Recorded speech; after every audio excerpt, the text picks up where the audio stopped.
আজকে আমি আপনাদের সাথে শেয়ার করছি মোগলাই পরোটার একটা রেসিপি। আর এই মোগলাই পরোটাটা তৈরি করা খুবই সহজ। ঘরে কিভাবে হোটেলের মতো মোগলাই পরোটা তৈরি করা যায় সেই রেসিপিটাই আপনাদের সাথে আজকে শেয়ার করব। সুপ্রিয় দর্শক, আসসালামু আলাইকুম। আমি সাথী সিম্পল কুকের পক্ষ থেকে আপনাদের সবাইকে স্বাগত। তো চলুন তাহলে কথা না বাড়িয়ে দেখে নেওয়া যাক মোগলাই পরোটা তৈরির মূল রেসিপিটি। মোগলাই পরোটা তৈরির জন্য এখানে আমি নিয়ে নিয়েছি একটা বোল। এর মধ্যে নিয়ে নিয়েছি 2 কাপ পরিমাণ ময়দা। আপনারা চাইলে আটা দিয়েও এটা করতে পারেন। সেই সাথে অ্যাড করে দিচ্ছি হাফ চা চামচ মতো লবণ, আর দিয়ে দিচ্ছি সয়াবিন তেল 2 টেবিল চামচ মতো। দিয়ে এই শুকনো উপকরণগুলোকে হাত দিয়ে সুন্দরভাবে মেখে নিতে হবে। 1-2 মিনিট সুন্দরভাবে মেখে নেবেন। দেন এতে অ্যাড করে দিচ্ছি নর্মাল ওয়াটার হাফ কাপ পরিমাণ। একদম নর্মাল পানিটা আমি এখানে ব্যবহার করেছি। তবে পানিটা একবারে না দিয়ে আস্তে আস্তে দেবেন। দিয়ে একটা সুন্দর ডো তৈরি করে নেবেন। পরোটার ডোটা যেভাবে তৈরি করে ঠিক সেভাবে একটা ডো তৈরি করে নিচ্ছি। আমার টোটাল হাফ কাপ পানি লেগেছে। আপনাদের একটু পানিটা কম বা বেশি লাগতে পারে, বুঝে পানিটা অ্যাড করবেন। এই যে সুন্দর একটা ডো তৈরি হয়ে গেছে। এখন এইটার উপর সামান্য একটু তেল মাখিয়ে আমি এটাকে রেস্টে রেখে দেব 10 থেকে 12 মিনিটের জন্য। তেল মাখিয়ে এটা একটা ঢাকনা দিয়ে ঢেকে আমি একপাশে রেখে দিচ্ছি। দেন ডিমটা আমি এখন রেডি করে নিচ্ছি। এখানে একটা ছোট বোল নিয়েছি। এর মধ্যে দিয়ে দিচ্ছি হাফ কাপ পরিমাণ মতো পেঁয়াজ কুচি, 2 থেকে 3টি কাঁচামরিচ কুচি দিয়ে দিলাম। আর দিয়ে দিচ্ছি 2 টেবিল চামচ মতো ধনিয়া পাতা কুচি। লবণ দিয়ে দিলাম স্বাদ মতো, হাফ চা চামচের একটু কম দিয়েছি।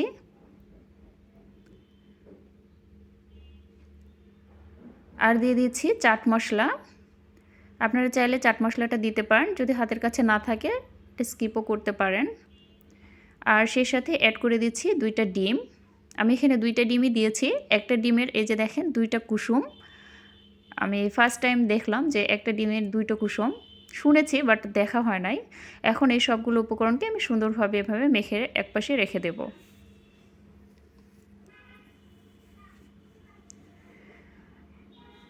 এই ফাঁকে ময়দার ডোটাও একদম সফট হয়ে গেছে। এখন এটাকে আরও 1-2 মিনিট মতো আমি মথে নেব সুন্দর করে। মথে আমি যে কয়েকটা মোগলাই পরোটা তৈরি করব সেই কয়েকটা লেচি কেটে নেব। আপনারা আপনাদের পছন্দ মতো মোগলাই পরোটাটা করে নিতে পারেন, 3টা বা 4টা। আমি এখানে 3টা লেচি কেটে নিয়েছি। আমি 3টা মোগলাই পরোটা রেডি করব। এখন এই লেচিগুলোকে আমি রুটি শেপে সুন্দর করে বেলে নেব। রুটি যেভাবে পাতলা করে বেলে নেয় ঠিক সেভাবে আমি বেলে নিচ্ছি। থিকনেসটা কেমন হবে আমি সেটা আপনাদের সাথে অবশ্যই শেয়ার করব, সুন্দরভাবে দেখিয়ে দেব।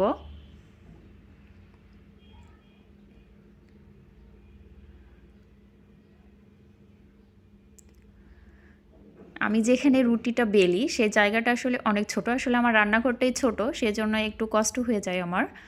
তবুও আমি এইখানে কাজটা করে একটু সুবিধা পাই। আমি করে নিচ্ছি, দেখেন।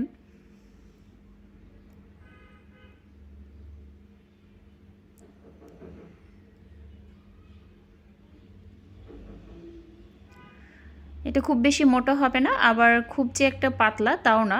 রুটি যেরকম ঠিক সেরকমই হবে মোটামুটি।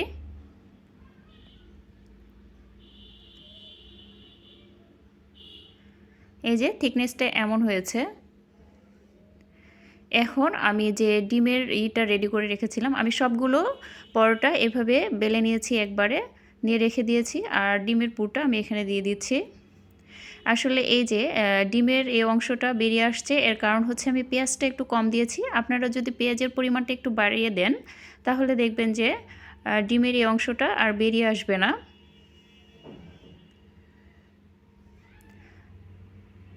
এই ডিমের ইটা আমি এই যে পরোটার উপর এভাবে করে দিয়ে দিচ্ছি, তা দিয়ে পরোটাটা আমি ভাঁজ দিয়ে দিচ্ছি। তাহলে দেখবেন যে ভাজার সময় এই পরোটাটা খুলে যাবে না। এখন এইখানে চুলায় একটি প্যান গরম করে আমি তেলটাও সুন্দরভাবে গরম করে নিয়েছি। এখন এই পরোটাটা আমি এর ভেতরে ছেড়ে দিচ্ছি। ছাড়ার কাজটা একটু সাবধানে করবেন, তেল ছিটে যেন না যায়। যেহেতু ডিমের পুরটা একটু বেরিয়ে এসেছিল তাই এরকম বাবলস হয়েছে। এখন চুলার আঁচটাকে মিডিয়ামে রেখে আমি পরোটাটা আস্তে আস্তে ভেজে নেব। চুলার আঁচটা একদম হাই রাখবেন না, তাহলে উপরটা একদম কালারটা নষ্ট হয়ে যাবে। এই যে দেখেন পরোটাটা খুলে যাচ্ছে না, কিন্তু যেহেতু ডিমের পুরটা একটু বেরিয়ে এসেছিল তো সেটা উপরে লেগে পরোটাটা খুলে যাবে না। এভাবে করে চুলার আঁচটাকে মিডিয়ামে রেখে এপাশ ওপাশ উল্টিয়ে সুন্দর করে পছন্দ মতো কালার এনে আপনারা নামিয়ে ফেলতে পারেন। আর আমার আজকের রেসিপিটি যদি আপনাদের ভালো লেগে থাকে তাহলে অবশ্যই একটা লাইক দেবেন এবং ফ্রেন্ডস এবং ফ্যামিলির সাথে শেয়ার করবেন। আর আমাকে সাপোর্ট করার জন্য আমার চ্যানেলটিকে সাবস্ক্রাইব করে অবশ্যই আমার চ্যানেলের পাশেই থাকবেন, যাতে করে এরকম সহজ আর মজার মজার রেসিপি শেয়ার করা মাত্র আপনারা পেয়ে যান। পাশে থাকা বেল আইকনটিকে অবশ্যই প্রেস করে রাখবেন।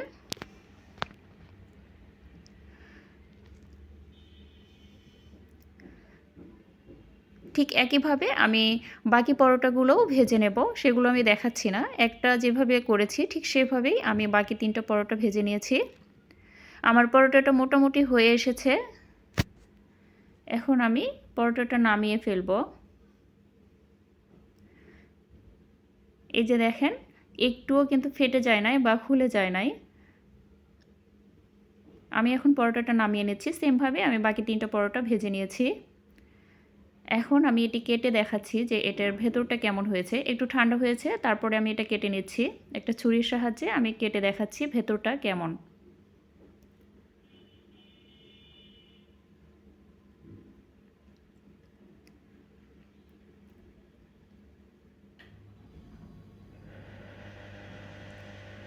আমি বাকি সবগুলো পরোটা কেটে নিচ্ছি। কেটে মোটামুটি এই যে দেখেন অনেকগুলো কিন্তু মোগলাই পরোটা রেডি হয়ে গেছে। আর হোটেলের মতোই একদম ঘরেই এভাবে মোগলাই পরোটা খুব সহজেই আপনারা তৈরি করে নিতে পারবেন। তো আজকের মতো বিদায় নিচ্ছি, দেখা হবে আগামী পর্বে। আল্লাহ হাফেজ।